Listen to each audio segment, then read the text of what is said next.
Hello दोस्तों, तो कैसे हैं आप सब। स्वागत है आपका आपके अपने परिवार ऑफिशियल स्टडी अड्डा चैनल पर। हम सब दोस्त आज एसएससी जीडी जो आपका 2025 में एग्जाम्स होने वाला है, उसके लिए दोस्तों आज एक मैथ का प्रैक्टिस सेट सॉल्व करेंगे। हम लोग दोस्त सप्ताह में 6 दिन तक, मतलब मंडे से फ्राइडे तक हम लोग दोस्त चैप्टर वाइज एसएससी जीडी के लिए मैथ पढ़ते हैं। और हम दोस्त शनिवार को और संडे को दोस्त स्पेशल कुछ ना कुछ एसएससी जीडी के लिए मैथ में दोस्त पढ़ते हैं। तो उसी तरह दोस्त आज हम शनिवार है दोस्त, तो आज हम लोग फिर से एसएससी जीडी का एक प्रैक्टिस सेट सॉल्व करेंगे। और आज हमारा दोस्त प्रैक्टिस सेट नंबर की बात करें तो 49वां प्रैक्टिस सेट है। ठीक है, ये 49 प्रैक्टिस सेट अब तक हम दोस्त सॉल्व कर चुके हैं। ठीक है भाई, इसकी चैप्टर वाइज भी क्लास चलती है। वो क्लास दोस्त आपको यहीं पर प्लेलिस्ट बनी हुई है, उसकी लिंक भी दी गई है, तो वहाँ से आप लोग दोस्त उसको ज्वाइन कर सकते हो। अभी नंबर सिस्टम चल रहा है। नंबर सिस्टम में लगभग 8 लेक्चर हम दोस्त ले चुके हैं, तो काफ़ी बेहतरीन तरीके से आपको दोस्त पढ़ाया जा रहा है। तो चाहो तो उसको ज्वाइन कर सकते हो। ठीक है भाई, तो सप्ताह में आपको 6 दिन दोस्त उसकी क्लास मिलती है। फिर 2 दिन जो सैटरडे और संडे मिलता है, उसमें जीडी के लिए कुछ इंपॉर्टेंट प्रैक्टिस सेट होता है, या कोई ना कोई दोस्त चैप्टर के दोस्त प्रैक्टिस जरूर करवाते हैं हम। तो आज भी हम दोस्त प्रैक्टिस करेंगे बढ़िया बेहतरीन तरीके से अपने एक प्रैक्टिस सेट की दोस्त, जिसमें आपको 20 क्वेश्चन मिलेंगे दोस्त। और ये इसकी बात करें तो रोज़ आपकी क्लास जो होती है भाई, वो चैप्टर वाइज या प्रैक्टिस सेट की बात कर लें तो ये रोज़ सुबह 7 बजे ही, रोज़ शाम को 7 बजे ही मिलती है। ठीक है, शाम को 7 बजे होती है। और अगर आप लोग आरआरबी एनटीपीसी की तैयारी कर रहे हैं तो उसके लिए भी मैथ पढ़ना चाह रहे हैं तो सुबह 9 बजे मिला करें। सुबह 9 बजे आइया करिए।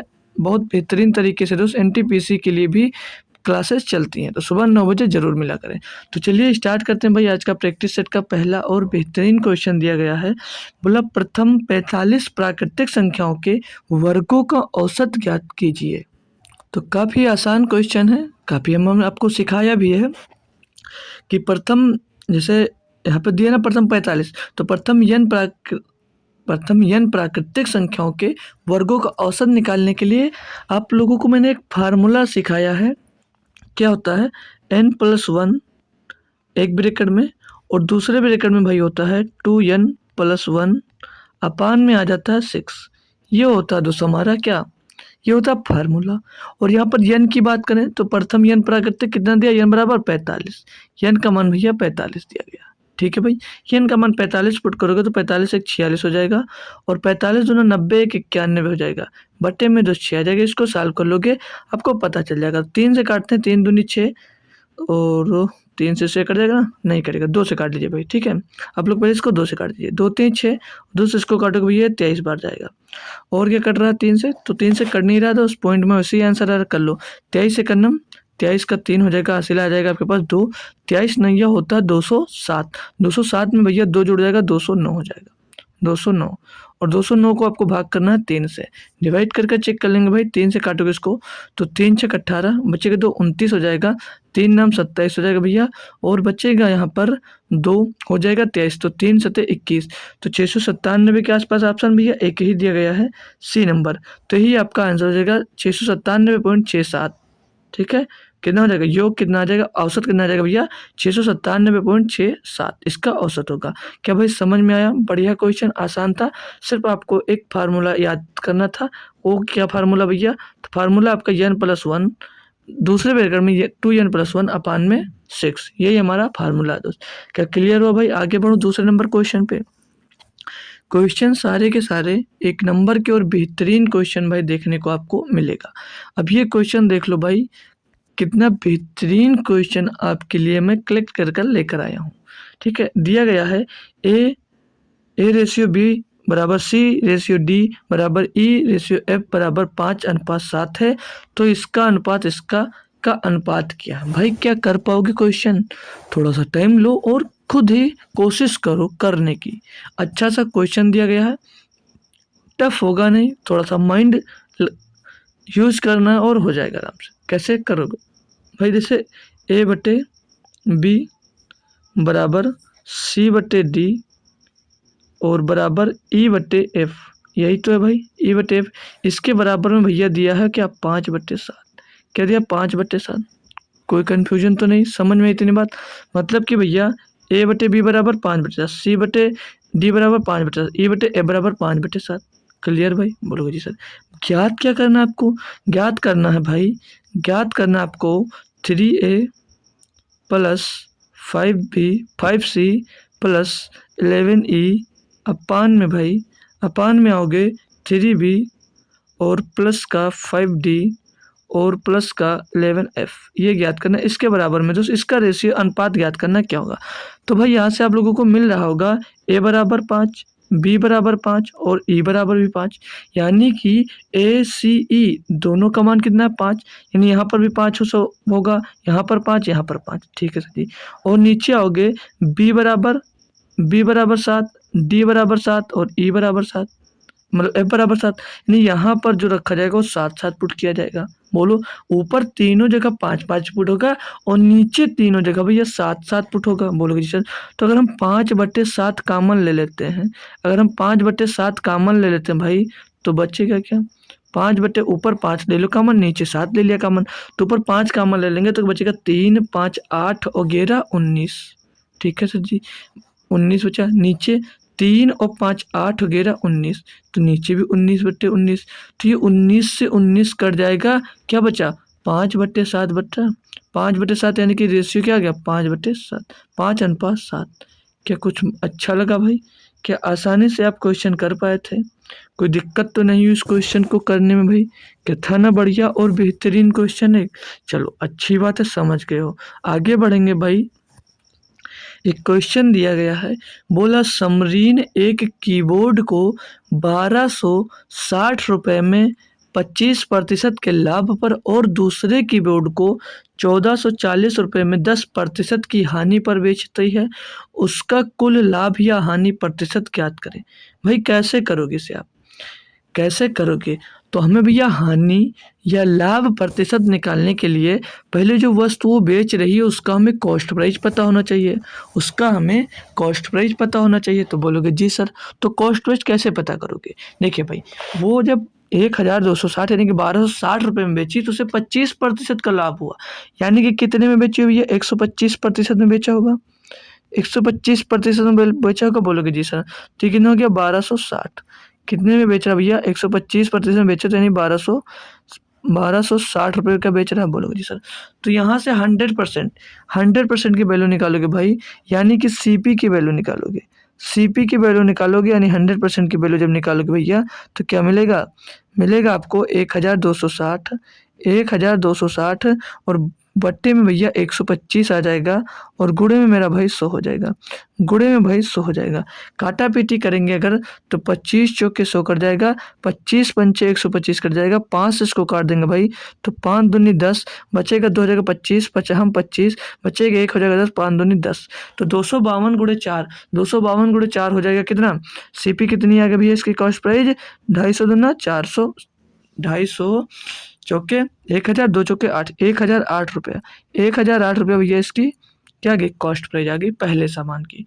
दूसरे सामान को बोल रहा है कि 1440 रुपये में 10% की हानि पर बेचता है, यानी कि भैया 10% हानि पर बेचने का क्या मतलब है? 90% पे बेच रहा है। 90% पे कितने में बेच रहा है भैया? 1440 रुपये में, 1440 रुपये में। बोलोगे जी सर। यहाँ से अगर हम लोग कॉस्ट प्राइस निकालेंगे यानी सीपी इसकी निकाल लें तो सीपी इसकी क्या मिलेगी भैया? 100%। सीपी 100% निकालोगे तो 100% का मान कैसे निकाल सकते हो भाई? तो बराबर में क्या दिया? 1440, 1440 बट्टे में आ जाएगा भैया 90, बट्टे में आ जाएगा 90 और गुणे में हो जाता है भाई 100, गुणे में हो जाता है 100। यहाँ से इसकी कॉस्ट प्राइस मिल जाएगी। काटा पेटी करेंगे भैया, 0 से 0 कट जाएगा, 9 से काटोगे भैया 9 एकम 9 और 9 छक 54 हो जाएगा, यानी 16 का गुणा 100 से करोगे 1600 रुपया, इसकी कॉस्ट प्राइस आ गई 1600 रुपया। मतलब दोनों सामान की अब कॉस्ट प्राइस निकाल लो, कैलकुलेट कर लो तो भैया 1008 का जो एक सामान है उसका 1008 रुपये कॉस्ट प्राइस है, दूसरे सामान का कॉस्ट प्राइस है भैया 1600 रुपया, 1600 रुपया। दोनों को प्लस करते हैं भैया तो 8, 0 और 6, दोनों सामान का कॉस्ट प्राइस क्या निकल कर गया? 2608 रुपये। बेचते किस में हो?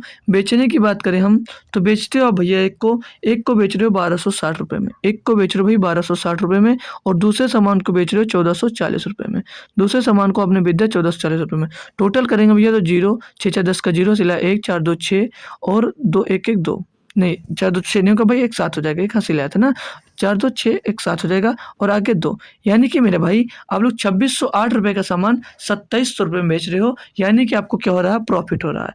तो ये हानि वाला मसला दोनों जगह से खत्म हो जाएगा। आपको होगा लाभ, आपको होगा लाभ। अब लाभ की बात करें तो कितने की लाभ हो रही है भाई? लाभ आपको मिल रहा है यहाँ पर भैया, यहाँ पर कितना मिल रहा है? 92 रुपए का। लाभ यहाँ पर मिल रहा है भैया आपको 92 रुपए का। लाभ मिल रहा 92 रुपए का। किसमें मिल रहा है भैया? तो 2608 रुपए में। 2608 रुपए में आपको 92 रुपए का लाभ मिल रहा है और गुणे में अब आप कर दोगे इसको 100। अब इसको आप लोग अगर काटा पेटी करते हो भाई, काटा पेटी अब आपको बेहतरीन करनी पड़ेगी, बेहतरीन काटा पेटी आपको करनी पड़ेगी। तो 4 से इसको काट दें भाई, तो 4 दूनी 8 और 4 तीन 12, यहाँ पर 23 मिल जाएगा। 4 से इसको काटेंगे भाई तो 4 छंग 24, 2 बचेगा 20 हो जाएगा, 4 पंचे 20, 4 दूनी 8 हो जाएगा। अगर 4 से 100 को काटते हो तो भैया तो ऊपर क्या मिल जाएगा? ये मिल जाएगा मेरे भाई 25 और 4 से भैया इसको काटेंगे तो 4 एकन्नम 4 कटेगा, बचेगा 2 हो जाएगा 25, 4 छंग 24, बचेगा भैया 1 हो जाएगा 12, 4 तीन 12, यानी कि बटे में जो आएगा भैया 163 आएगा। तो बटे में 163 भैया ऑप्शन नंबर बी में दिया गया है, तो ऑप्शन नंबर बी आपका यहाँ पर सही जवाब हो जाता। क्या बढ़िया और बेहतरीन क्वेश्चन था, क्या आप इसको कर पाए थे भाई? क्या आप इसको कर पाए थे? एक बार बताएंगे भैया। अच्छा क्वेश्चन था, आगे बढ़ेंगे नेक्स्ट क्वेश्चन पे और बेहतरीन क्वेश्चन पे। क्या सभी को क्लियर है? यहाँ पे एक बार समझा दे रहा हूँ भाई। जब आप 1260 रुपए का सामान बेचा, आपको 25% का प्रॉफिट हुआ, यानी कि आपने 125% में सामान बेच दिया। कॉस्ट प्राइस यानी कि 100% का मान निकाल लिया। दूसरा सामान में 1440 में बेचा, 10% की हानि हुई, यानी कि आपने उसको 90% में बेचा। 90% में बेचा तो हमने 100% यानी कि कॉस्ट प्राइस निकाल लिया। कॉस्ट प्राइस 1600 रुपये आया। दोनों की हमने कॉस्ट प्राइस जोड़ ली भैया और दोनों के हमने सेलिंग प्राइस को भैया ऐड कर लिया। तो दोनों के सेलिंग प्राइस और दोनों की कॉस्ट प्राइस ऐड करने के बाद हमको पता चल रहा है कि कॉस्ट प्राइस से 92 रुपया अधिक हमारी सेलिंग प्राइस है, यानी कि आपको 92 रुपये की प्रॉफिट हो रहा है। तो प्रॉफिट होता है हमेशा कॉस्ट प्राइस में, तो बटे में कॉस्ट प्राइस रख दिया। पूरा कैलकुलेट करने के बाद हमें निकल कर आए भैया 3 से ही 86/163% का लाभ हो रहा था। क्लियर? आगे आ जाओ, अगला क्वेश्चन देखेंगे भाई। क्वेश्चन नंबर 4 की तरफ बढ़ते हैं। दिया गया भाई सीमा, यह भाई बेहतरीन क्वेश्चन है। सीमा 3 चक्कर प्रति घंटे की दर से एक वृत्ताकार मैदान के चारों ओर घूमती है, जबकि प्रिया 8 चक्कर प्रति घंटे की दर से इसी मैदान के चारों ओर दौड़ती है। वे दोनों 11:54 PM बजे एक ही दिशा में बढ़ना शुरू करती है। वे दोनों पहली बार एक दूसरे को कितनी बजे पार करेंगे? भाई देखो, जो कर रहा अच्छी बात है, जो नहीं कर रहा उसको ध्यान से सुनो। भाई मान लीजिए मैं हूँ और एक आप हो, ठीक है? मैं हूँ आप हो, तो बोल रहा है कि एक गोले का जो चक्कर है वो एक जो है, मान लीजिए आप जो हो, आप गोले का चक्कर 3 बार लगाते हो। आप समझ लीजिए 1 घंटे में आप गोले का चक्कर 3 चक्कर आप गोले का 1 घंटे में लगाते हो, और मैं जो हूँ भाई, समझ लीजिए मैं आपसे तेज दौड़ रहा हूँ, तो 1 घंटे में मैं 8 चक्कर लगाता हूँ। यानी कि आप भैया 1 घंटे में 3 चक्कर लगाते हो और मैं 1 घंटे में भैया 8 चक्कर लगाता हूँ। मैं 1 घंटे में 4 चक्कर लगाता हूँ। क्या क्लियर भाई? यानी कि यहाँ पर जो सीमा दी गई है, सीमा भैया, जो सीमा है भाई, वो 3 राउंड पर घंटे लगाती है, 3 राउंड प्रति घंटे चलती है। और जो प्रिया है वो 8 राउंड पर घंटे चक्कर लगाती है। क्या दिक्कत कोई समझ में? मतलब 1 घंटे में 3 राउंड और प्रिया 1 घंटे में 8 राउंड लगाती है। यही मैं आपको समझाना चाह रहा था, ठीक है? समझ गए ना? जी सर। यानी कि भैया ये जो प्रिया है वो सीमा से 1 घंटे में कितने अधिक राउंड लगाती है? तो ये 1 घंटे में भैया 5 अधिक राउंड लगाती है। 8 से 5 घटा दोगे भैया तो कितना आ जाएगा? 8 से 3 घटाओगे तो 5 आ जाएगा। यानी कि ये 5 राउंड पर घंटे में ज़्यादा लगाती है। प्रिया जो है वो 5 राउंड पर घंटे में ज़्यादा लगाती है। तो मैं बात करूँ, यहाँ से लिख लो इसको, ये 5 घंटे भैया, 5 घंटे मतलब 5 राउंड 1 घंटे में अधिक लगाती है। 5 राउंड 1 घंटे में अधिक लगाती है। जी सर। तो 1 राउंड लगाने में इसको कितना समय लगता होगा? 1 राउंड लगाने में इसको कितना समय लगता होगा? तो 1/5 घंटे। 1/5 घंटे का टाइम भैया इसको 1 राउंड पूरा करने में लगता होगा। तो 1 राउंड पूरा करने में 1/5 घंटे लगता होगा। तो मिनट में चेंज करोगे आप तो भैया 1/5 और गुणे में हो जाता है 60। बोलोगे जी सर। तो इसको 5 से काट दोगे तो 12 आएगा। यानी कि भैया उसको एक राउंड पूरा करने में 12 मिनट लगता है। एक राउंड पूरा करने में 12 मिनट लगता है। क्वेश्चन में आगे बोला था कि बच्चे एक ही स्थान से एक ही दिशा में बढ़ना शुरू करती हैं, वे दोनों पहली बार एक दूसरे को कितने बजे पार करेंगे? भैया पहले स्टार्ट कितनी होती? 11:54 PM पे, ठीक है, 11:54 PM पे। भैया 12 मिनट बाद 12 मिनट में एक चक्कर पूर्ण करते हैं, तो यानी कि वो 12 मिनट बाद उससे मिलेंगी, तो 12 मिनट बाद मिलेंगे, यानी कि कितने बचेंगे? 12:06 पे। अब यहाँ पर आप लोग कंफ्यूज मत होइएगा कि AM होगा या PM होगा। जो जुड़े हो एक बार कमेंट करो भाई कि AM होगा कि PM होगा। सच्ची सच्ची जो जुड़े हो एक बार कमेंट कुछ भी करो कि AM आएगा कि PM आएगा, कि AM पे मिलेगा या PM पे मिलेगा। या बता सकते हो भाई, कुछ अगर हो सकता है तो बता दीजिए, नहीं तो हम हैं। देखो भाई, आप लोग अगर AM बता रहे हो तो अच्छी बात है, PM बता रहे हो तो गलत बात है। क्यों? क्योंकि मेरा भाई 11:54 PM जो होता है वो रात का समय होता है, ठीक है, वो रात का समय होता है।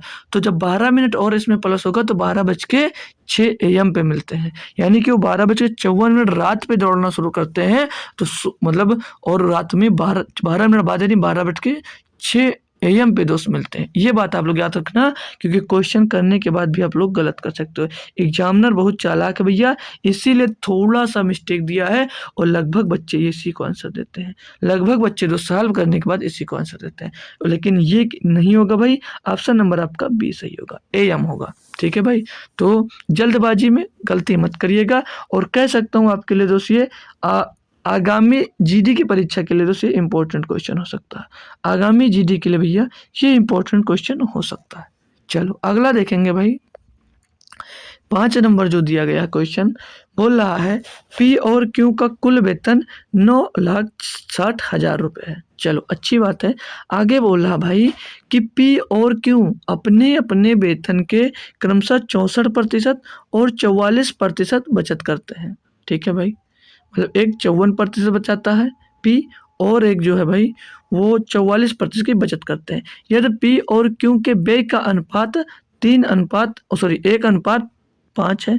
1:5 है तो क्या इसको 3/2 लिख सकते हो फ्रैक्शन में? जी सर, 3/2 गुना है।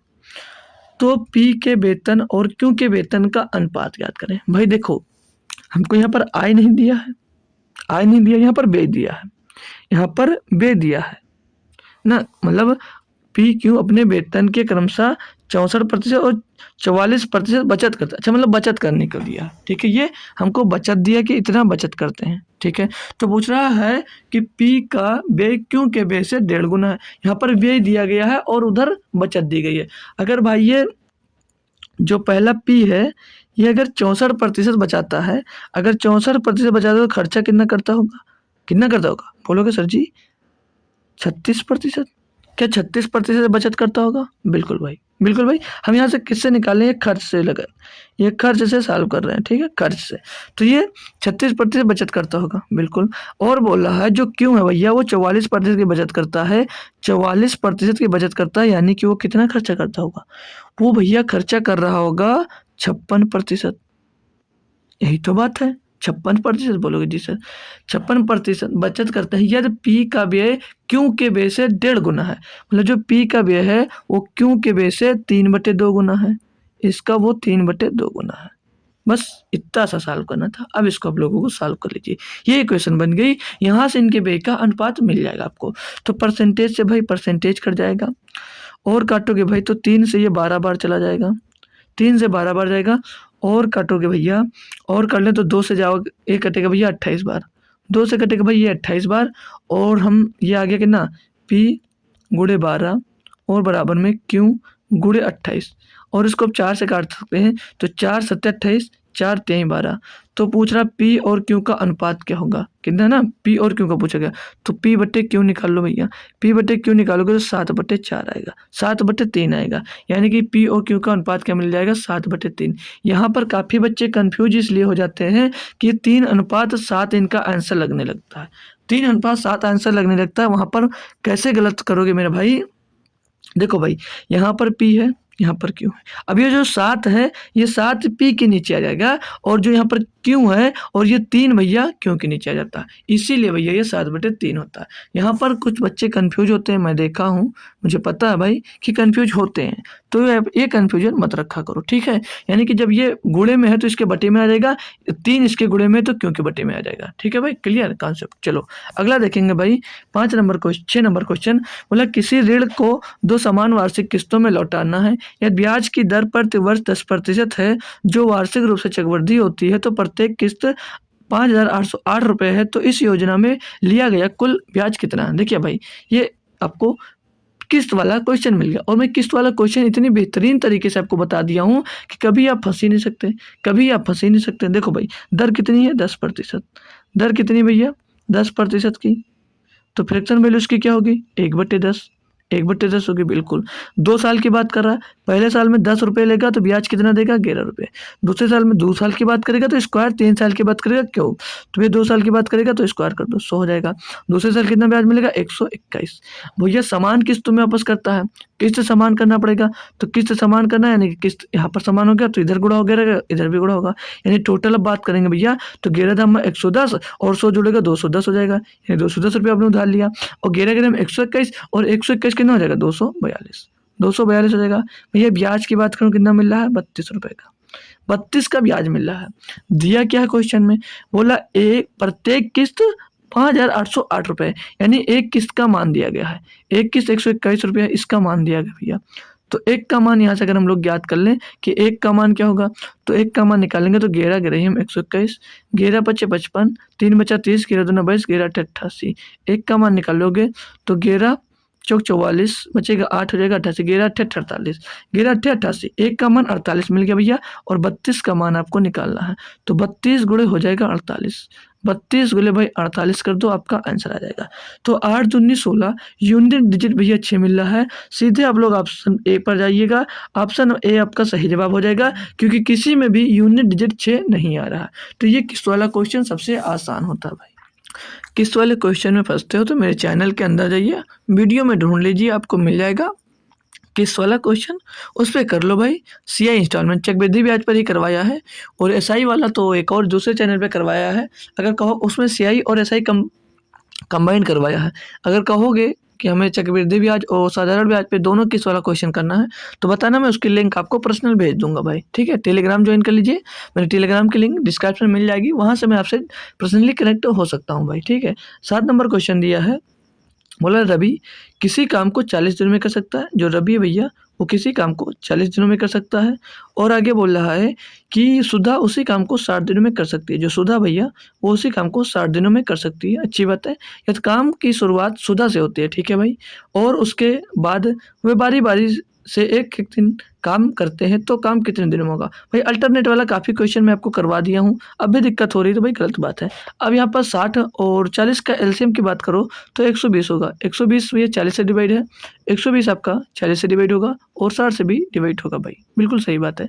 और अब एक दिन की एफिशिएंसी निकालेंगे, तो जो रवि है वो एक दिन में काम करेगा भैया 40, यहाँ 120, एक दिन में 3 काम करता है, और जो सुधा एक दिन में कितनी काम करती है, एक दिन में 2 काम करती है, ठीक है। सुधा से काम स्टार्ट होता है, यानी पहले सुधा काम करती है, फिर काम करता है रवि, ठीक है। अल्टरनेट काम करते हैं, तो सुधा एक दिन में भाई 2 काम करती है, और जो रवि एक दिन में 3 काम करता है। तो मैं बात करूँ 2 दिन में कितना काम होगा, तो 2 दिन में भैया काम हो जाएगा आपका 5, 2 दिन में भाई कितना काम होगा, 2 दिन में आपका 5 काम कंप्लीट हो जाएगा, 2 दिन में आपका 5 काम कंप्लीट होगा, 2 दिन में 5 काम हुआ।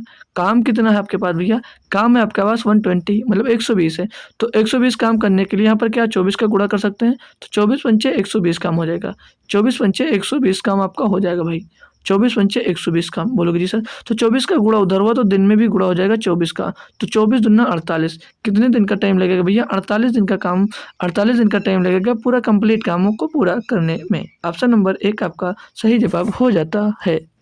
क्या मस्त समझ में आ गया आपको। तो चलते हैं नेक्स्ट टाइप और बेहतरीन क्वेश्चन पे।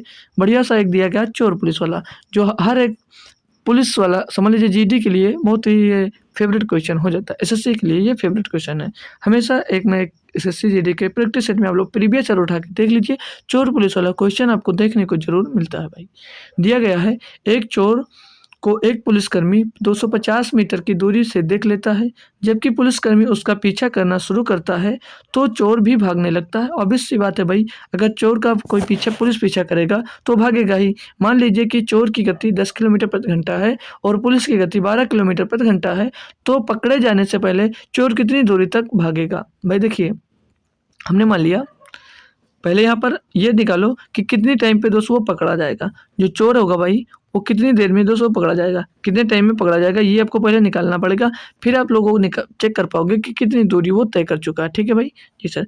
तो ये मान लीजिए इनके बीच की दूरी है। ये इनके बीच की दूरी कितनी दे रखी है? इनके बीच की दूरी दे रखी है भाई 250 मीटर। कितनी दे रखी है? 250 मीटर। करेक्ट भाई, 250 मीटर। ये मान लीजिए यहाँ पर आगे चोर है और पीछे पुलिस है। आगे चोर है और पीछे पुलिस है। तो चोर की जो गति दी गई है, चोर की जो स्पीड दी गई है वो 10 किलोमीटर प्रति घंटा दी गई है। 10 किलोमीटर प्रति घंटा, 10 किलोमीटर प्रति घंटा इसकी दोस्त गति दी गई है। चाहो तो गति लिखो वरना ना लिखो, क्यों? क्योंकि दोनों में दोस्त समान दी गई है। ठीक है, लिख लेंगे बट हम। ठीक है, 10 किलोमीटर प्रति घंटा। और जो पुलिस है उसकी गति दी गई है 12 किलोमीटर प्रति घंटा, 12 किलोमीटर प्रति घंटा। क्लियर भाई? जी सर। तो पूछा जा रहा है कि पकड़े जाने से पहले चोर कितनी दूरी भाग चुका होगा। तो हम पहले यहाँ पर ये ज्ञात करेंगे कि चोर कितनी देरी में दोस्त पकड़ा जाएगा। चोर कितनी देर में पकड़ा जाएगा, तो यहाँ से आप लोग टाइम निकालोगे। तो टाइम मतलब टाइम निकालना, तो टाइम इज इक्वल टू क्या होता है? Distance upon speed. Distance upon speed होता है। बोलोगे जी सर, पढ़ रखा है। Distance is equal to distance, sorry time निकालना, डिस्टेंस क्यों निकालना है भाई? टाइम, तो time is equal to distance upon time, दूरी बटे चाल। दूरी बटे चाल, दूरी कितनी दी है भैया? 250 मीटर की, 250 मीटर की। इसको भैया किलोमीटर में बनाने के लिए हम लोग क्या यहाँ पर 1000 का भाग दे सकते हैं। 1000 का हम लोग भाग दे देंगे। ठीक है, 1000 का भाग दे देंगे तो ये किलोमीटर में आपका बन जाएगा। जी सर। रिलेटिव स्पीड निकालते हैं भाई। तो रिलेटिव स्पीड इनकी निकालेंगे मेरा भाई। तो यहाँ से एक ही दिशा में भाग रहे हैं तो हमने देखा सापेक्ष चाल निकालना होता है जब, तो एक ही दिशा में चलते हैं तो उनकी चाल घट जाती है। तो चाल इनके कितनी हो जाएगी भैया? 2 किलोमीटर प्रति घंटा। तो 2 किलोमीटर प्रति घंटा ये मिल जाएगी भैया, 2 किलोमीटर प्रति घंटा। तो घंटा ऊपर चला जाएगा भैया और ये किलोमीटर से किलोमीटर कट जाएगा। 250 से काटोगे भैया 4 बार जाएगा। यानी कि टाइम की बात करूँ भैया तो 1/8 घंटे मिल जाएगा। 1/8 घंटे में भैया ये पकड़ा जाएगा। 1/8 घंटे में भैया आपका जो चोर है वो पकड़ा जाएगा। लेकिन पूछा यह है कि वो कितनी मतलब पकड़े जाने से पहले वो चोर कितनी दूरी तय कर चुका होगा। तो दूरी निकालना आप चोर की, तो डिस्टेंस इज इक्वल टू क्या होता है? Speed into time. स्पीड कितनी भैया? चोर की 10 किलोमीटर प्रति घंटा। चोर की स्पीड कितनी है? 10 किलोमीटर प्रति घंटा। और कितनी देर बाद पकड़ा जाता है? तो डिस्टेंस मतलब स्पीड इंटू टाइम, टाइम कितना? 1/8। ये 10/8 यानी कि 8 का नाम 8 बचेगा, 2 हो जाएगा 20 पॉइंट लगाने के बाद। तो 8 दूनी 16 और हो जाएगा 40, 8 पंचे 40। तो भैया 1.25 किलोमीटर दूर वो भाग चुका होगा। तब जाके दोस्त पुलिस उसको पकड़ के उसकी खातिरदारी दोस्त कर रहा होगा। ठीक है भाई, चलेंगे अब नेक्स्ट क्वेश्चन की ओर। क्वेश्चन लेवल आप लोग खुद से सोच सकते हो कितना बेहतरीन है भाई। कोई मैं प्रैक्टिस सेट पे नहीं जा रहा हूँ, उससे बेहतरीन लेवल का मैं क्वेश्चन यहाँ पर दोस्त सॉल्व करवा रहा हूँ आपसे।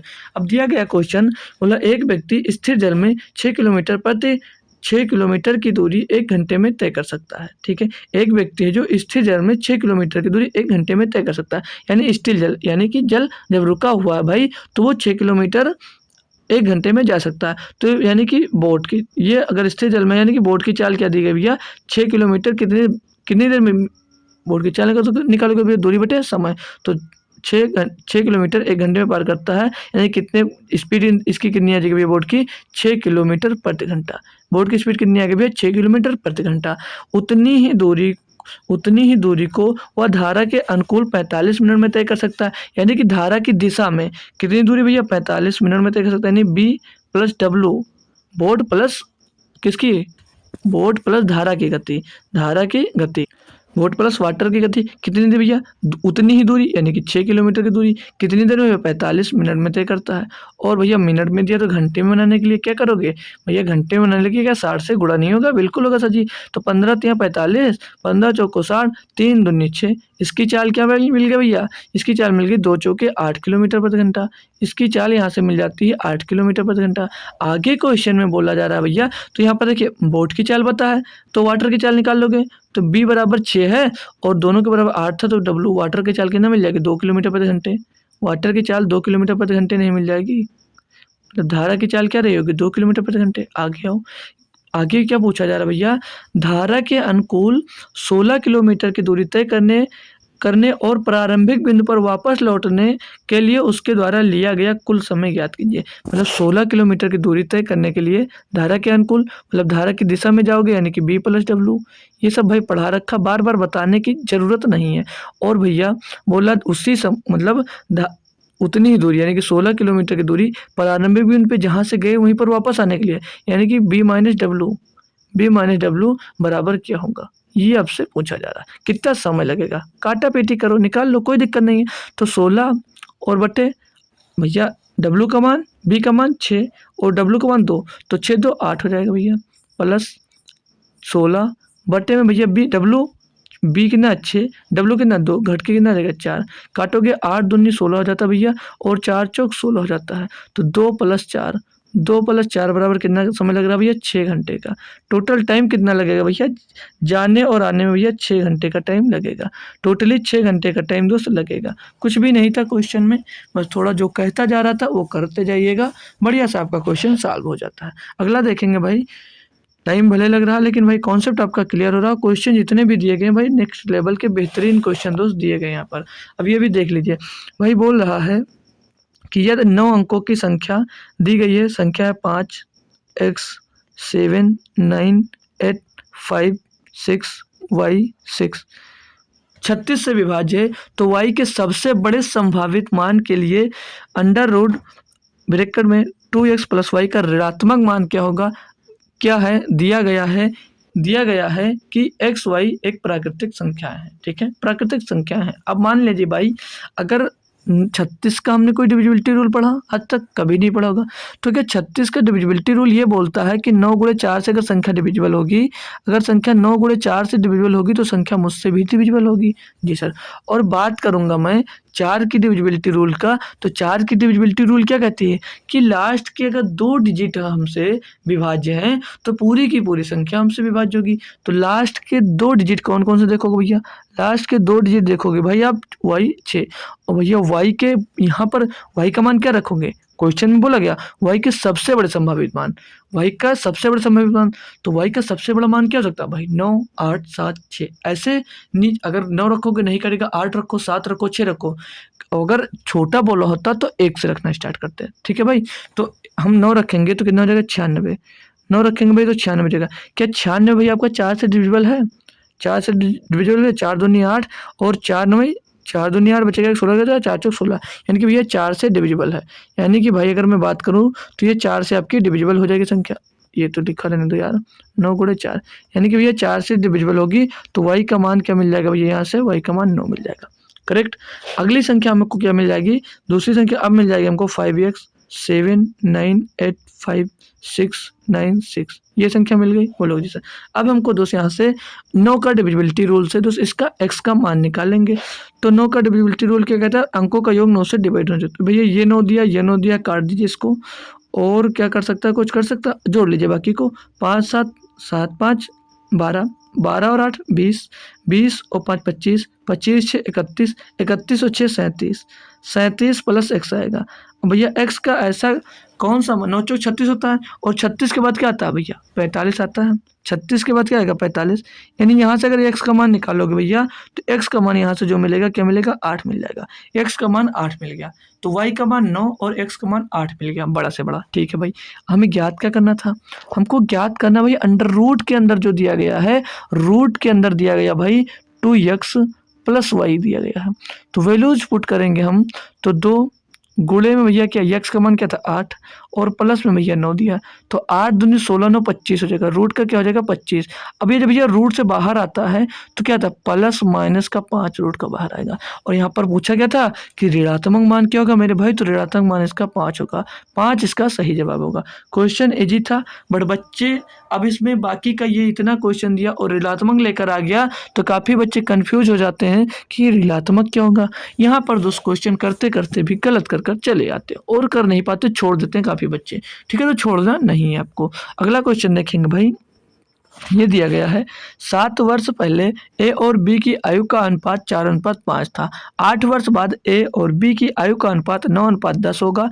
उनकी वर्तमान आयु में अंतर कितना होगा? भाई देखो, ये हम क्रॉस मेथड वाला क्वेश्चन है। अब जितने भी प्रैक्टिस सेट होंगे उसमें मैं एक आपको क्रॉस मल्टीप्लाई का क्वेश्चन जरूर करवाऊंगा। एक क्रॉस मल्टीप्लिकेशन का क्वेश्चन मैं जरूर करूंगा। अब यहाँ पर मैं एक बात कहूँ आपसे कि भैया आप मान लीजिए इस समय आप 3 साल के हो और हम 6 साल के हैं, ठीक है? 3 नहीं तो आप 23 मान लो, मैं जैसे आप मान लीजिए आप 15 साल के हो, मैं 18 साल का हूँ, ठीक है सर? ठीक है सर। और अगर 10 साल के बाद, अभी मैं आपसे कितना बड़ा हूँ? 3 वर्ष बड़ा हूँ। 3 वर्ष बड़ा हूँ, जी सर। और अगर मैं बात करूँ आपसे कि 10 साल बाद आपसे मैं कितना बड़ा रह जाऊँगा, तो भाई 10 साल बाद मैं 28 का हो जाऊँगा और आप 25 के हो जाओगे, तब भी कितना बड़ा रहूँगा? 3 ही वर्ष रहूँगा। क्या बड़े हमारी ऐसा तो नहीं कि हम ज़्यादा बड़े हो जाएँगे, रहेंगे उतना ही जितना पहले थे, तो 3 ही वर्ष तो बड़े होंगे आपसे। बोलोगे जी सर। तो क्वेश्चन में आ जाओ, 7 वर्ष पहले, 7 वर्ष पहले की बात करेंगे, तो 7 वर्ष पहले इनकी आयु का अनुपात कितना था भैया? 4:5 था। 4:5 था। पहले लिख लेंगे यहाँ पर, ठीक है? 1 मिनट लिख लो भाई अच्छे से, ताकि कुछ भी कंफ्यूजन ना रहे। 7 वर्ष पहले, मैं ऐसा चाहता हूँ भाई, जो क्वेश्चन करो वो क्वेश्चन बेहतरीन करो। बाद में ये ना हो कि मुझे समझ में नहीं आया, मैं अब कर नहीं पाऊँगा। तो मैं ऐसा चाहता हूँ कि ऐसा करो कि हमेशा याद रहे। अब 8 वर्ष बाद, 8 वर्ष बाद, 8 वर्ष बाद में कितनी हो जाती है भैया? 9:10 हो जाती है। 9:10 हो जाती है। बोलोगे जी सर। अब यहाँ पर जब ऐसा क्वेश्चन मिले तो इनका और इनका डिफरेंस लेते हैं, और डिफरेंस में इनको भैया मतलब 7 और 8, 7 साल पहले और 8 साल बाद, यानी इनका डिफरेंस कितना होगा? यानी डिफरेंस में जुड़ जाएगा, तो 8 7 15, यानी कि ये 15 हो जाएगा और ये भी 15 हो जाएगा दोस्त, ठीक है? इतना आपको अपने मन से करना रहता है, ठीक है भाई? अब क्या करना होता है, क्रॉस मल्टीप्लिकेशन कैसे करोगे? एक बार इसका इसका गुणा करो और एक बार इसका इसका गुणा करो और घटा दो, तो 15 नौया 135 और 15 नवैया जो बड़ा है उसमें से छोटा वाला घटा दो। 15 नौ 135, 15 दामा 150, ठीक है? इसको आपस में घटा दो, ठीक है सर जी? घटा देंगे। बाकी आगे क्या करें? फिर इसको दोस्त इसका इसका मल्टीप्लाई करो और इसका इसका मल्टीप्लाई करो, तो 9 बचे 45, 9 बचे 45 मिलेगा भाई। 9 बचे 45 और 10 चौक 40, इसके बराबर क्या आ रहा है आपको? इसके बराबर देख लीजिए क्या मिला है। तो 45 से 40 घटेगा तो 5 मिलेगा, और 5 बराबर भैया 150 में से 35 घट जाए, मतलब 135 घटेगा तो 15 मिलेगा। तो एक का मान मैं निकालूँ यहाँ पर तो क्या मिल जाएगा? 5 3 15, ठीक है सर। तो जब 7 साल पहले की आयु देखता हूँ तो इनके बीच आयु का अंतर पूछा ना, तो इनके आयु का डिफरेंस कितना था भैया? 1 का था। एक ही का तो था, एक ही तो का डिफरेंस था, 1 का डिफरेंस था। तो भैया जब 1 का डिफरेंस था तो कितना होगा? 1 का डिफरेंस कितना आ रहा है भैया? 1 का मान कितना आ रहा है? 3। भैया 1 का मान अगर 3 है, यहाँ पर 7 साल पहले डिफरेंस इनके बीच का 3 वर्ष था, तो 8 साल क्या, 18 साल क्या, 50 साल बाद भी उनका डिफरेंस, बूढ़े हो जाएंगे तब भी डिफरेंस उतना ही रहेगा। डिफरेंस कभी कम या ज़्यादा नहीं होगा, जितनी उम्र थी उतनी ही दोस्त उनकी उम्र के बीच की अंतर रहेगी। तो 1 बराबर 3 वर्ष, यानी 3 वर्ष का दोस्त अंतर रहेगा। 3 वर्ष का दोस्त अंतर होगा। क्या आप बताएं सर जी, क्वेश्चन समझ में आया आपको? क्या कंफर्म करें एक बार, क्या क्वेश्चन समझ में आया भाई आपको? चलो आगे देखो। देखिए, एक आदमी 10 लीटर दूध में 6 लीटर पानी मिलाता है और दूसरा आदमी 8 लीटर दूध में 4 लीटर पानी मिलाता है। दोनों मिश्रण में मिश्रणों में दूध का अनुपात, मतलब दूध का अनुपात क्या होगा? मान लीजिए आपके पास कोई ए मिश्रण है, वो 3 लीटर का है, और जो बी मिश्रण है वो 8 लीटर का। मान लीजिए हमारे पास 3 लीटर दूध है और 8 लीटर पानी है। मैं पूछूँ इसमें दूध कितना है? मैं इसमें पूछूँ टोटल का कितना प्रतिशत दूध है, कितना टोटल का कितना दूध है? तो क्या करोगे? दूध कितना भैया? 3, और टोटल जोड़ लो। टोटल कितना होगा? 8 5 13, 8 3 11, तो मतलब 3/11 इसमें, 8/3/11 भाग इसमें दो दूध होगा। ऐसे इसको करना, तो कैसे करोगे? आइए ध्यान दीजिए। बोला एक आदमी 10 लीटर दूध में 6 लीटर पानी डालता है। 10 लीटर दूध है, 6 लीटर पानी डालेगा तो 16 लीटर टोटल मिश्रण बन जाएगा। टोटल मिश्रण का ये 10 लीटर, यानी 10/16 लीटर ये मिश्रण है। 10/16 लीटर इसमें तो दूध होगा। इसका अनुपात किसके साथ देना है? 8 लीटर दूध में 4 लीटर पानी मिलाता है, तो 8 लीटर दूध है भाई, और उसमें 4 लीटर पानी मिला देते तो टोटल मिश्रण कितना हो जाता है? 12। क्या कोई कन्फ्यूजन आई भाई? नहीं। कन्फ्यूजन ही नहीं होगा, ठीक है, क्योंकि इतनी बेहतरीन तरीके से आपको मैंने बता दिया। इसको सॉल्व करोगे भाई तो 2 पंचे 10, 2 अट्ठे 16 हो जाएगा, 2 चौके 8, 2 छंग 12, 2 दूनी 4, 2 तिहाई 6, क्या मिल जाएगा भैया 5/8 रेशियो 2/3। इनका क्रॉस मल्टीप्लाई कर दीजिए तो 5 3 15 और 8 दूनी 16, तो 15/16 आ जाएगा भैया इनका दोनों मिश्रणों में दूध का अनुपात 15/16।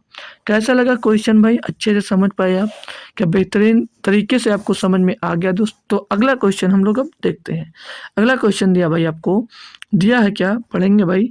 बोला ए, बी और सी ने एक व्यवसाय में धनराशि का निवेश इस प्रकार किया कि ए के हिस्से का 2 गुना, बी के हिस्से का 4 गुना और सी के हिस्से का 4 गुना सभी बराबर है। यानी कि ए के हिस्से का 2 गुना यानी 2A, और भैया बी के हिस्से के 4 गुना यानी 4B, और सी के हिस्से के 6 गुना यानी 6C। ठीक है भाई, इन दोनों का इन्वेस्ट जो किया है भैया वो बराबर है। यदि उन्होंने 44,000 रुपये अर्जित किए तो ए का हिस्सा ज्ञात कीजिए। देखिए भाई, जिस अनुपात में ये लोग इन्वेस्ट करते हैं और अगर समय बराबर है, इनका, तो जिस रेशियो में इन्वेस्ट करेंगे उसी रेशियो में इनका दोस्त प्रॉफिट होगा, यानी पूंजी और लाभ सेम होगा। तो पूंजी निकालेंगे भाई, तो इनका एक एलसीएम ले लो भाई। तो एलसीएम अगर ले लेता हूं मैं, ये तो और कैसे कर सकते हो, एबीसी का अनुपात निकाल लो। एबीसी का अनुपात निकालना सिखा रखा है, ठीक है, कोई मतलब नहीं। जब हमने क्या सिखाया, ए और ए का जब आप लोग क्या निकालोगे, अनुपात ए का मान निकालोगे तो ए को करना नहीं लोगे, किसको लोगे, बी और सी को। तो 6 दूनी 6 चौके 24, मतलब कितना आ गया, ए का मान 24 आ गया। अब जब बी को लोगे तो बी को हटा दो, अब किसको लोगे, 2, मतलब ए और सी को ले लो, तो 6 दूनी 12, यानी बी का मान कितना आ जाएगा 12। ठीक है, बी का रेशियो कितना मिल जाएगा 12। सी का निकालोगे तो सी को हटा दो, ए बी को ले लो भैया, तो 4 दूनी 8, यानी सी का मान क्या मिल जाएगा 8। इन सभी का रेशियो मिल गया, काटोगे तो 4 से कटेगा, 4 छंग 24, 4 छंग 24, 4 तिहाई 12 और 4 दूनी 8। इनका रेशियो मिल गया भैया 6 3 2 में। यही इनकी दोस्त पूंजी के इन्वेस्ट का होगा, ये इनकी पूंजी इन्वेस्ट की गई है, यही इनकी मतलब जो पूंजी है, पूंजी का अनुपात यही है जो इन्वेस्ट किया, और यही इनके लाभ का अनुपात होगा, क्योंकि इनका दोस्त टाइम बराबर था। बोलोगे सर, टोटल लाभ की बात करेंगे तो 6 3 9 2 11 बराबर कितना लाभ दिया है इनको, टोटल लाभ कितना हो रहा है 11 का, और 11 बराबर दिया भैया 44,000, 11 बराबर दिया 44,000। तो एक बराबर क्या होगा, एक बराबर 11 चौक 44 यानी 4,000 होगा। क्या पूछा गया, तो ए का हिस्सा ज्ञात कीजिए। भैया ए का हिस्सा 6 है, तो 6 बराबर कितना हो जाएगा 6,000। 6 बराबर 6 चौके 24 होगा ना भाई, 4 1 बराबर 4, तो 6 बराबर कितना हो जाएगा 24,000। 6 बराबर 24,000, तो ए का हिस्सा कितना आ जाएगा भैया 24,000। ऑप्शन नंबर सी यहाँ पर आपका 100% सही जवाब हो जाता है। क्या क्लियर हुआ भाई, क्या सभी के बच्चे को कॉन्सेप्ट क्लियर हुआ? ठीक है, अच्छी बात है, क्लियर हुआ। तो 14 नंबर क्वेश्चन करेंगे भाई। दिया गया है आपको, देखिए भाई, ये आप सिंप्लीफिकेशन का क्वेश्चन आसानी से कैसे करोगे भैया, ये बड़ा ब्रैकेट यहाँ से स्टार्ट हुआ यहाँ तक, तो पहले इसको सॉल्व कर लो, फिर प्लस में इसको इधर एक एक टुकड़े में इसको सॉल्व करोगे तो थोड़ा जल्दी सॉल्व होगा। ठीक है, तो पहले स्टेप को अगर हम पहले टुकड़े को सॉल्व करते हैं तो यहाँ पर आ जाइए, तो ये पहले इसमें भी मंझला ब्रैकेट लगा हुआ, करली ब्रैकेट, तो पहले करली ब्रैकेट को आप लोग सॉल्व कर लीजिए। ये यहाँ तक करली ब्रैकेट था, ठीक है, इसका करली ब्रैकेट के अंदर हम सॉल्व करते हैं अगर, तो भैया ये 2 ऑफ कितना दिया, 2 ऑफ 6 यानी कितना हो जाएगा 12 हो जाएगा। ये दिया कितना था भैया 70 माइनस 60, 70 माइनस 60, एक मिनट, टोटल भाग कटा दो इसको, दिया कितना भैया करली ब्रैकेट के अंदर 70 माइनस का 60 और भाग में कितना भैया 4 12 हो जाएगा। ठीक है सर जी, 12 इसको काटोगे भैया, 12 पंचे 60 और 5 घटेगा, यहाँ पर बचेगा 65। बोलोगे जी सर। अब यहाँ पर इसको सॉल्व करोगे भैया, यहाँ पर इसको सॉल्व करोगे, ये प्लस में दिया, ठीक है, इसको सॉल्व करोगे 10 बचेगा और 10 भागे यहाँ पर 10 मिल जाएगा, 10 भागे 10 यानी कि कितना मिल गया 1, तो प्लस का 1 मिल जाएगा। इसको टोटल का सॉल्व करने पे हमें कितना मिला 66, इसको इतना सॉल्व करने पे हमें 66 मिला, बीच में प्लस दिया है, इसको हम पहले इधर सॉल्व कर लेते हैं, फिर प्लस से जोड़ देंगे। तो ये यहाँ पर भी आप दिया, इसको पहले सॉल्व करोगे आप लोग तो ये 600 हो जाएगा, और डिवाइड लगेगा तो 2 3 6 और 6 का 25 में गुणा होगा, कितना हो जाएगा 150, 25 6 का 150 हो जाएगा। गुणे लगाएंगे, 2 ऑफ 3, 2 छंग 2 3 6 हो जाएगा, प्लस का 2 ऑफ 5, 2 पंचे 10 हो जाएगा भैया। ठीक है, 150 से भैया 600 को भाग दोगे, 1.5 चौके 600, यहाँ पर 4 आ जाएगा, 4 गुणे 6 और प्लस का 10 दिया गया, तो 6 चौके 24 और 10 34, 24 और 34 भैया, यहाँ पर प्लस लगा तो इनको आपस में आप जोड़ दीजिए, 66 प्लस 34 बराबर कितना हो जाएगा 100। इसका करेक्ट जवाब क्या आ जाएगा भैया 100। ऐसे आपको करना था, डायरेक्ट मत करो, थोड़ा सा जल्दी कर सकते हो ऐसे, बाकी आप डायरेक्ट कर पा रहे हो तो कर सकते हो, कोई दिक्कत नहीं। हमारा मतलब ये होता है मकसद कि जल्दी और थोड़ा आसान तरीके में सॉल्व कर सको। 15 नंबर क्वेश्चन दिया है, मतलब वैदिक की मासिक आय और व्यय के बीच का अनुपात 8:5 है। ठीक है, आय में 20% की वृद्धि होती है और उसके व्यय में 30% की वृद्धि होती है, तो मासिक आय बचत में प्रतिशत वृद्धि या कमी ज्ञात कीजिए। भाई देखो, जब भी इस टाइप का क्वेश्चन मिले, इसमें दिया कि क्या होता है, इनकम, एक्सपेंडिचर और सेविंग, आय, व्यय और बचत। तो आय की बात करेंगे, आय 8 है और व्यय कितना 5। अगर आय इनकी 8 दे रखी है, व्यय इनका 5 है, आय इनकी 8 है और व्यय इनका भैया 5 है, तो सेविंग कितनी हो जाएगी? सेविंग हो जाएगी भैया 3 की, सीधे सीधे बात। ठीक है, अब बोल रहा आय में 20% की वृद्धि हुई। अब आय में 20% की वृद्धि हुई तो 8 का 20% निकालने में दिक्कत होगी, तो अब लोग क्या करो, 2-2 जीरो सभी में चिपका दो, सभी में 2-2 जीरो चिपका दीजिए, तीनों में 2-2 जीरो चिपका दिए। ठीक है सर जी। अब यहाँ पर 20% की वृद्धि हुई, भैया 2-2 जीरो इसलिए चिपका दिए, यानी कैलकुलेशन करने में थोड़ा आसान पड़ता है। तो 20% निकालोगे भैया तो 20/100 ये कट जाएगा, 20 अट्ठे 160, यानी कि कितना बढ़ जाएगा भैया, सैलरी कितनी बढ़ गई, आय कितनी बढ़ गई 160। और भैया यहाँ पर बात करेंगे, यहाँ पर बात करेंगे तो जो व्यय है इसमें 30% की वृद्धि हो जाती है, इसमें 30% की वृद्धि हो जाती है। तो 500 का 30% निकालोगे, यानी कि 30 पंचे 150, 150 रुपये की भैया यहाँ पर वृद्धि हो जाती है। तो अब बोल रहा है कि उसकी मासिक बचत में प्रतिशत वृद्धि या कमी ज्ञात कीजिए। भाई 160 रुपये कमा रहे हो ज़्यादा और ज़्यादा 150 रुपये खर्चा कर रहे हो, तो बचत कितनी हो रही है? बचत भैया 10 रुपये अब और होने लगी। पहले कितनी होती थी 300, यानी अब कितनी हो रही, 10 रुपये बढ़ गई, यानी कि कितने में बढ़ गई, 300 में बढ़ गई। बचत 10 रुपये बढ़ गई, लेकिन कितने में बढ़ गई, 300 में बढ़ गई, गुणे में 200। ठीक है, तो डबल जीरो खलास, 10/3 का मतलब होता है 3 से ही 1/3% का दोस्त आपको लाभ होता है। 3 से ही 3/3% का आपको लाभ होगा। क्या भाई समझ पाए? क्वेश्चन में दिक्कत तो नहीं है? वृद्धि होगी भाई, वृद्धि, कमी मत लगा देना, वृद्धि होगी भाई। क्लियर भाई, कॉन्सेप्ट क्लियर है? अगला क्वेश्चन देख लो, चलो अगला देख लेते हैं। ये क्वेश्चन दिया गया भाई, मतलब 1.21 और 0.09 के माध्य अनुपाती तथा 0.16 और 0.96 के माध्य अनुपाती का अनुपात क्या है भाई? देखो, ये भाई एसएससी का सबसे फेवरेट क्वेश्चन है, ये एसएससी का सबसे फेवरेट क्वेश्चन आप लोग मान के चलिए। ठीक है भाई, बहुत पूछा जाता है एसएससी में। भैया दोनों, अभी हम दो संख्याओं का, जैसे ए बी का माध्य अनुपात निकालना, तो रूट के अंदर a गुणे बी, यानी 1.1 गुणे 0.09, इन दोनों का अनुपात पूछा गया है। दूसरी संख्या दी गई भैया 0.16 और गुणे में 0.36। जब भी मध्य अनुपात पूछा जाए दो संख्याओं का, उनको आपस में गुणा कर निकाल लेते हैं। तो भैया इनको बाहर निकालो, ये तो एक काम करो, इसको भैया पॉइंट हटा दो, बटे में 100 कर दो। यहाँ से भी पॉइंट हटा दो भैया, बटे में इसके 100 कर दो। पॉइंट के बाद 2 अंक है, पॉइंट के बाद 2 अंक, 100 आ गया। यहाँ पर भी पॉइंट हटाओगे भैया तो बटे में 100 आ जाएगा, और यहाँ पर भी पॉइंट हटाओगे भैया तो ये 100 आ जाएगा। अब जो 121 है पूर्ण वर्ग है या नहीं है, बोलोगे जी सर, तो बाहर निकलेगा क्या, 11। और जो 9 है भैया पूर्ण वर्ग है कि नहीं है, बोलोगे जी सर, तो कितना निकलेगा बाहर 10। और ये वाला 100 बाहर आएगा, कितना हो जाएगा 10। यहाँ पर भी ये 100 बाहर आ जाएगा, कितना हो जाएगा 10। जी सर, आगे अनुपात में ये भैया क्या दिया था, 16 को बाहर निकालोगे कितना आ जाएगा 4, और 16/100 था, 100 को बाहर निकालोगे 10 हो जाएगा, गुणे में भैया 36 को बाहर निकालोगे 6 हो जाएगा, और 100 बाहर निकालोगे 10 हो जाएगा। पूर्ण वर्ग दिया था तो आसानी से इसको सॉल्व कर सकते हैं। अब ये 10 100 से 100 कैंसिल हो जाएगा, क्या मिलेगा, 11 3 33, 11 3 33 रेशियो 6 चौके 24, 11 3 33 रेशियो 6 चौके 24, 3 एक नम 3, 3 एक नम 3 और तीनों अट्ठे 24, तो 11.8 इनका दोस्त रेशियो मिल जाएगा, 11:8 इनका अनुपात मिल जाएगा भैया। इन दोनों के माध्य अनुपाती यहाँ से मिल जाएंगे आपको। अगला क्वेश्चन अगर हम लोग करते हैं भाई, अगला क्वेश्चन करेंगे, चलो क्या दिया भाई, ध्यान से पढ़िए। क्वेश्चन दिया आपको कि निम्नलिखित में से कौन सा भिन्न सबसे बड़ा है।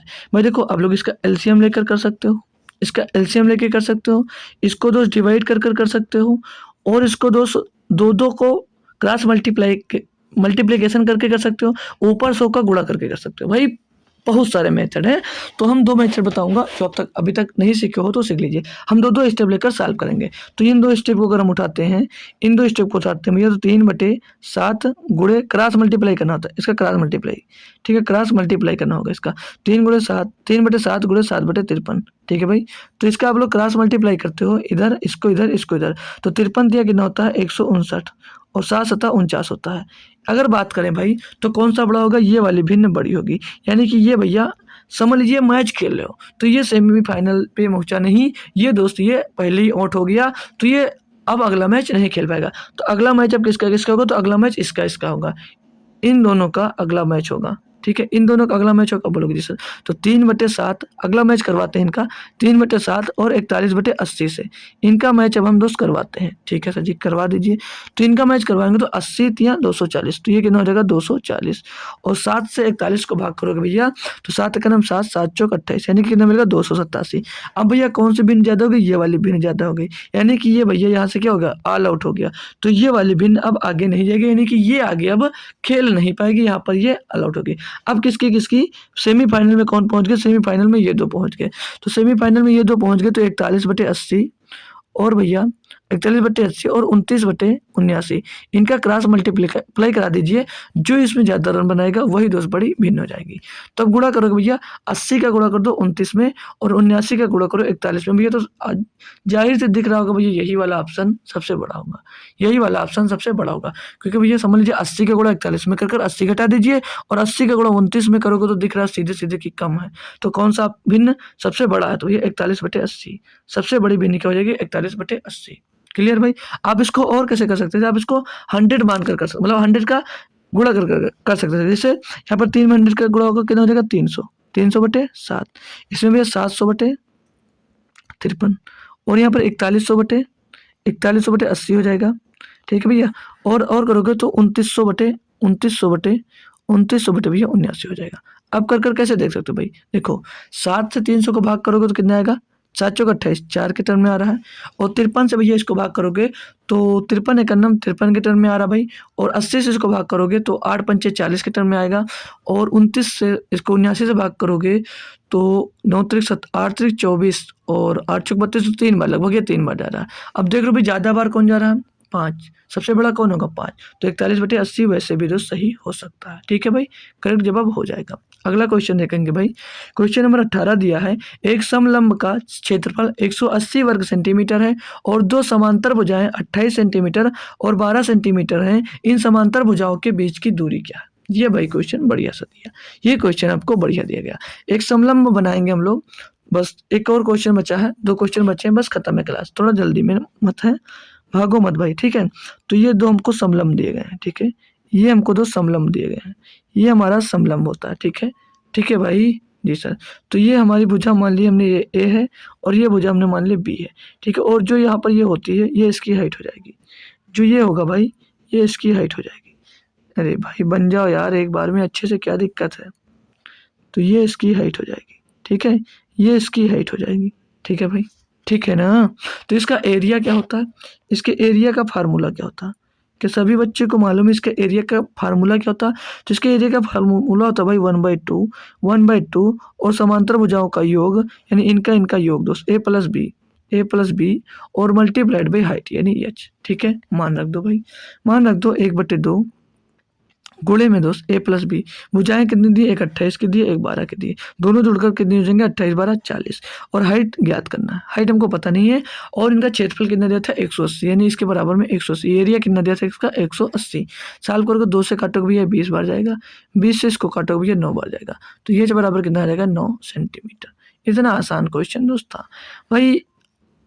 बात करें मेंसुरेशन की तो ये होता है आसान, अगर आपको फार्मूला याद है तभी इस क्वेश्चन को टच करना, अन्यथा क्वेश्चन मत टच करना, ठीक है, नहीं तो 90% चांस रहेंगे आपके क्वेश्चन गलत होने में, ठीक है। ये दिया भाई, बोला एक सम बहुभुज का क्वेश्चन आ गया कि विकर्णों की संख्या ज्ञात कीजिए जिसके अंतः कोणों का योग 2700 डिग्री है भाई, ये क्वेश्चन बेहतरीन दिया। तो बहुभुज के कोणों का योग निकालने का फार्मूला क्या होता है भाई n/2 इंटू 180 डिग्री, 180 होता है, ये इसका फार्मूला था, और इसका योग मतलब इसका योग निकालने का, जिसके कोणों का योग, बहुभुज के कोणों का योग निकालने के लिए ये आपका दोस्त फार्मूला होता है, ठीक है। और इस कोणों का योग का कितना दिया, कोण का योग टोटल दिया 2700 डिग्री, 2700 डिग्री। सॉल्व करें, सॉल्व करो 100 बजे तो 1 0 से 1 0 कट जाएगा। 18 को काटोगे तो 18 करें 18, 18 पंचे 90। ये n माइनस 2 बराबर कितना मिल जाएगा 15, तो n बराबर क्या मिल जाएगा यहाँ पर 17। n बराबर यहाँ पर 17 मिल जाएगा। बोलो जी सर हमें ज्ञात क्या करना है यहाँ पर बहुभुज के विकर्णों की संख्या ज्ञात कीजिए। तो विकर्णों की संख्या ज्ञात करने का फार्मूला क्या होता है क्या पता है? विकर्ण की संख्या ज्ञात करने का फार्मूला क्या होता है? ये सेकंड लास्ट क्वेश्चन है आपका भाई।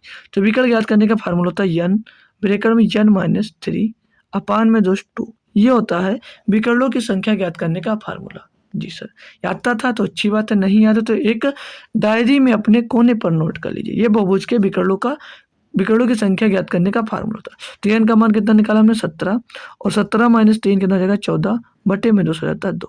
2 से इसको काटोगे तो 7 बार आ जाएगा। 17 सत्ते कितना हो जाएगा भैया 119। 17 सत्ते 119 यानी जो इसके बहुभुज का विकर्ण होंगे भैया वो 117 होंगे। ठीक है भाई समझ में आ गया। ये भैया आपका लास्ट क्वेश्चन हो जाएगा इस शिफ्ट का। दिया है 4 टेबल क्लॉक हुए प्रत्येक क्रमशः 10 मिनट और 15 मिनट और 25 मिनट के अंतराल पर बजते हैं। यदि वे सभी 10 AM पर एक साथ बजते हैं तो वे किस समय फिर से एक साथ बजेंगे? भाई ये अलार्म वाला क्वेश्चन है, घंटी बजने वाला क्वेश्चन है। तो इसको देखने पर आपको समझ में आता होगा कि इसका क्या निकालना रहता है भैया, इसका एलसीएम। इसका क्या निकालना रहता है भैया एलसीएम। ओ भाई एक छोड़ दिए यार, एक छोड़ दिए। 10 15 20 25 है, 10 15 20 25 ये इतने अंतराल पर बचते हैं। तो इस क्वेश्चन को देखकर आपको लगता है कि इसका एलसीएम निकालना, बिल्कुल सही लगता है आपको, बिल्कुल भाई सही लगता है कि इसका एलसीएम ही निकालना होता है। तो भैया हम बात करेंगे 15 और 25 के एलसीएम की। पहले 15 और 25 के एलसीएम की बात करेंगे तो ये हो जाएगा 150, और 10 और 20 के एलसीएम की बात करेंगे तो हो जाता है 20। तो 20 और 150 के एलसीएम की बात करेंगे तो 10 तो मिलेगा 150 में, लेकिन 2 नहीं मिलेगा। तो 15 दूना 30 नहीं, इनका एलसीएम कितना मिलेगा भैया 300। इनका एलसीएम 300 मिल जाएगा, यानी कि ये 300 मिनट बाद 2 बजेंगे। 300 मिनट बाद यानी कि घंटे में बनाने के लिए 60 से इसको भाग करोगे तो यानी कि ये 5 घंटे बाद बजेंगे। 5 घंटे के बाद 2 से बजेंगी घंटियाँ। 5 घंटे के बाद दोबारा घंटियाँ बजेंगी। तो भैया जब ये 10 बजे बजी थी, 10 AM पर बजी थी, 10 AM पे बजी थी, तो 5 घंटे बाद और बजेंगी भैया, 5 घंटे बाद बजेंगी। यानी कि भैया 5 घंटे बाद जब इनको बजाओगे तो कितना हो जाएगा 15, और 15 का क्या मतलब होता है 3 PM पे बजेंगी। दोबारा कब बजेंगी तो भैया 3 PM पे बजेंगी। ठीक है 10 पर 15 आएगा, यानी कि 3 PM पे 2 बजेंगे। क्या क्वेश्चन सारे क्लियर हो गए? तो सभी क्वेश्चन अगर आपके एकदम से क्लियर हुए हैं तो भैया ये एक थोड़ा लप्पू सा क्वेश्चन दिया गया है, इसको होमवर्क में इसका आंसर आपको कमेंट कर देना है।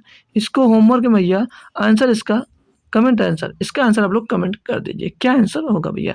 3 छूट 1 छूट के बराबर कहते हो कितने होंगे ये पूछा गया, इसको आप लोग बता दीजिए भैया।